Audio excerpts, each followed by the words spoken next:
Hello friends and my dear students, आज हम शुरू करेंगे अपना नया topic chemical reactions of halo alkenes, जिसमें नंबर 1 केमिकल रिएक्शन आती है न्यूक्लियोफिलिक सब्स्टिट्यूशन रिएक्शन।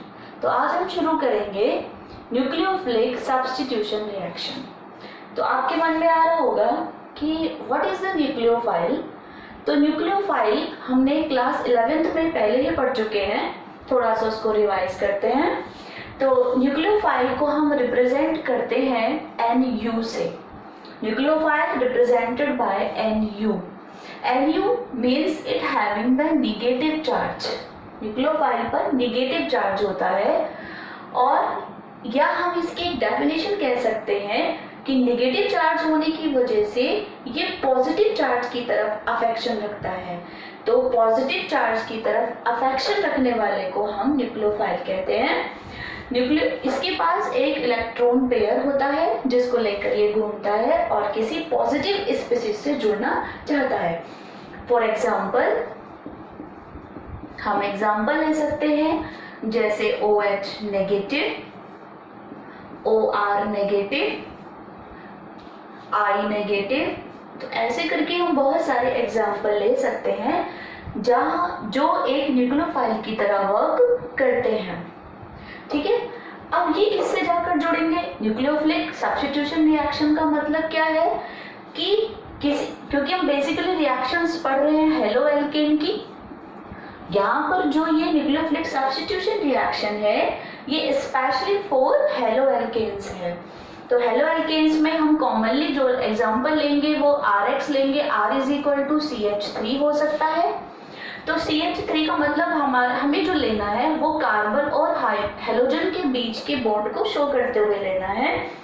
और जब इस पर कोई न्यूक्लियोफाइल अटैक करेगा which having the negative charge, तो ये बनाएगा, क्योंकि यहाँ पर हम अगर इस बॉन्डिंग को देखें, नेचर देखें CX बॉन्डिंग की, तो यहाँ पर क्या होता है, X जो होता है यानी कि हेलोजन जो होता है वो बहुत इलेक्ट्रोनेगेटिव होता है कंपैरिजन टू C। इसलिए क्या करता है, जो इसकी साझे के इलेक्ट्रॉन पेयर है उनको अपनी तरफ अट्रैक्ट कर लेता है, और अट्रैक्ट करने के बाद ये पार्शियली नेगेटिव हो जाता है, और जो कार्बन है यानी कि R है वो पार्शियली पॉजिटिव हो जाता है। और क्या बन जाता है आपका RNU, it is the product plus leaving group X हमारा बाहर निकल जाता है हेलोजन फॉर्म।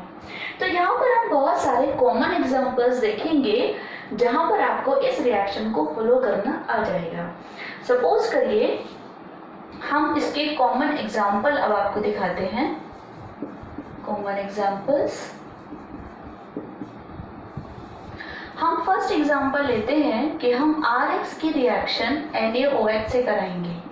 यहाँ पर NaOH एक रिएजेंट है, ठीक है, जो हमें गिवन आउट करेगा न्यूक्लियोफाइल OH।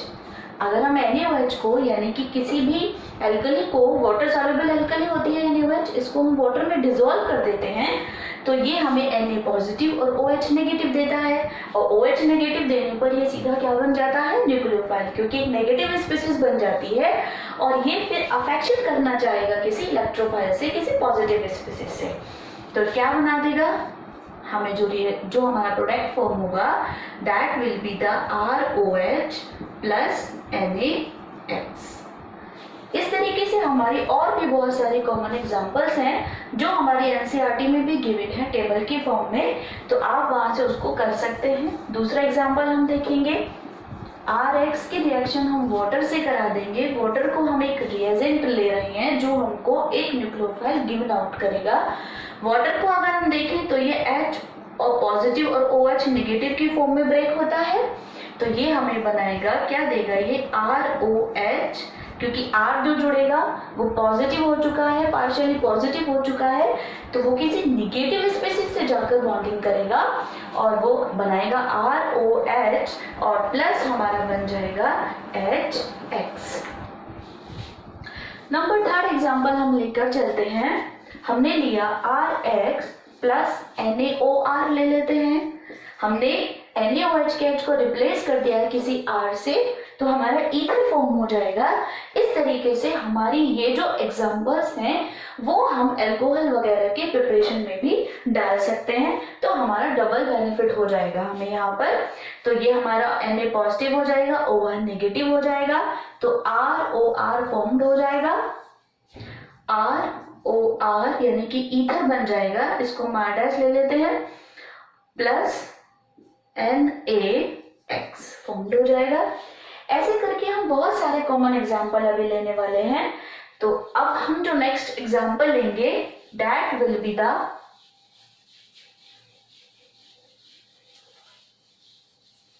हम कोई ऐसा एक रिएजेंट लेंगे जो हमको न्यूक्लियोफाइल गिवन आउट करे। तो हम फोर्थ एग्जाम्पल लेके चल रहे हैं। RX की रिएक्शन हमने कराई KCN के साथ।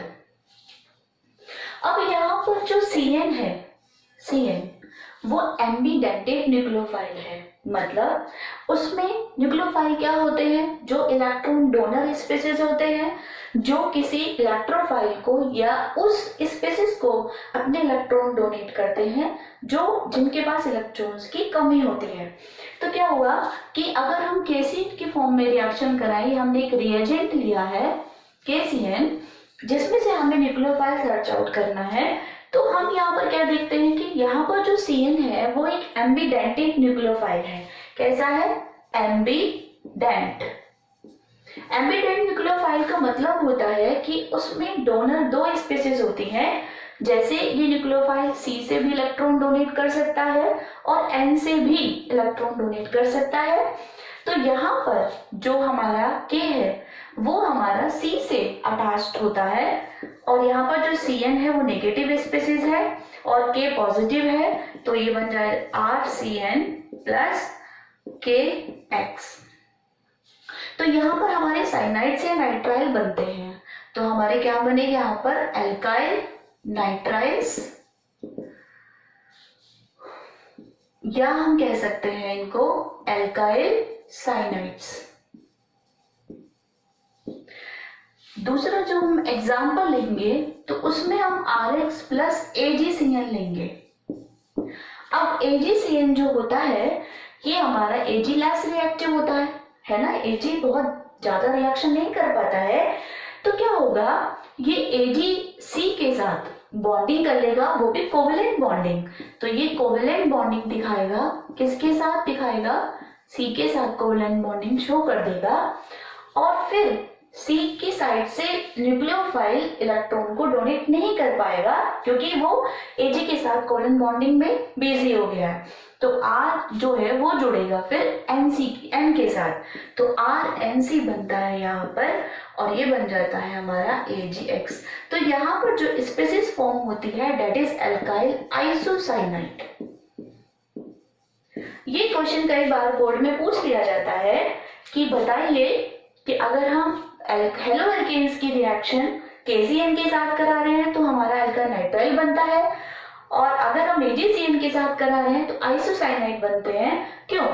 तो यही हमारा डिफरेंस है। यही एक NCERT क्वेश्चन भी है, हमारे NCERT में एग्जाम्पलर क्वेश्चन है कि बताइए ऐसा क्यों होता है। तो उसका आंसर आप आराम से दे सकते हैं कि Ag लेस रिएक्टिव होने की वजह से कार्बन के साथ कोवेलेंट बॉन्डिंग कर लेता है, इसलिए न्यूक्लियोफाइल की फॉर्म में केवल N के साथ R जुड़ जाता है और NC बना लेता है। क्योंकि CN एक एम्बीडेंटेड न्यूक्लियोफाइल है, तो ये दोनों साइड से, कार्बन और नाइट्रोजन दोनों साइड से अपने इलेक्ट्रॉन को डोनेट कर सकता है।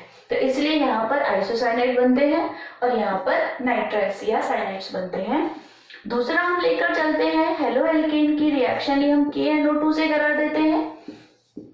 अब जैसे हमारा CN एम्बीडेंट न्यूक्लियोफाइल है, सेम NO2 भी हमारा एम्बीडेंट न्यूक्लियोफाइल की तरह वर्क करेगा। इसमें भी दो जो है हमारे क्या है, डोनर स्पीसीज है, N भी है और O भी है। तो यहाँ पर ये कैसे जुड़ जाएगा, RONO, ये हमारा O की साइड से जुड़ेगा तो ONO बनाएगा और हमारा ये बन जाएगा फिर KX। और सेम यदि AgNO2 की साइड से जुड़ेगा तो NO2 बना देगा RX plus AgNO2। If we take the reagent like silver nitrite, तो हमारा क्या बन जाएगा RNO2 प्लस AgX। सेम यहाँ पर यही यूज्ड होता है Ag के साथ भी। यहाँ पर O हमारे डोनर स्पेसिस की तरह वर्क करती है साइट, और यहाँ पर N करती है, तो यहाँ पे हमारा नाइट्रो एल्केन बन जाते हैं, और यहाँ पर हमारे एल्काइल नाइट्राइड बन जाते हैं। और दूसरा एग्जांपल हम ले सकते हैं, एग्जांपल हम लेते हैं कि हम RX की रिएक्शन LiAlH4 से करा सकते हैं, जो कि हमारा एक कॉमन एक रिड्यूसिंग एजेंट है। इसको हम कहते हैं lithium aluminium hydride.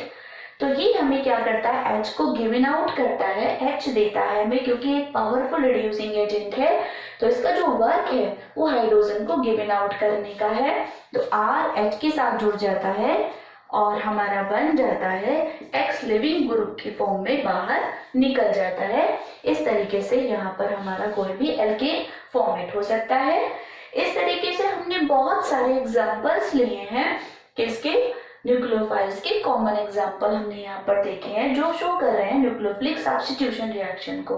Nucleophilic substitution का मतलब आप समझ गए होंगे। सब्स्टिट्यूशन का मतलब X को कोई न्यूक्लियोफाइल आकर सब्स्टिट्यूट कर रहा है, एक्सचेंज कर रहा है। तो यहाँ पर हेलोएल्केन में जो X है वो बाहर जा रहा है और उसकी जगह कोई न्यूक्लियोफाइल रिएक्शन के अंदर आकर प्रोडक्ट फॉर्म कर रहा है। तो इस तरीके से हमने यहाँ पर बहुत सारे एग्जांपल देखे जहाँ पे हमें न्यूक्लियोफिलिक सब्स्टिट्यूशन रिएक्शन देखने को मिली। अभी हमारे एक कॉमन एग्जांपल और बचता है जो कि आप करेंगे ध्यान से, वो है हमारा कि अगर हम हेलोएल्केन की रिएक्शन किसी RMgX से करा दें, RX की रिएक्शन अगर हम करा देते हैं किससे, RMgX ग्रिग्नार्ड रिएजेंट से, it is called as Grignard reagent, तो ये हमारी ब्रांचिंग को बढ़ाने में बहुत यूज्ड होता है। यहाँ पर आप अच्छे से जानते हैं कि जो Mg होता है वो पॉजिटिव स्पीसीज है और उसके साथ इस वजह से ये X इसी के साथ बाउंडेड हो जाता है। इनकी वैलेंसी 2 होती है, तो Mg की एक वैलेंसी से R जुड़ जाता है, दूसरी वैलेंसी से X जुड़ जाता है और RMgX बन सकता है। अब यहाँ पर Mg पॉजिटिव हो गया, ये इसके साथ बाउंडेड है, और ये R हो गया नेगेटिव।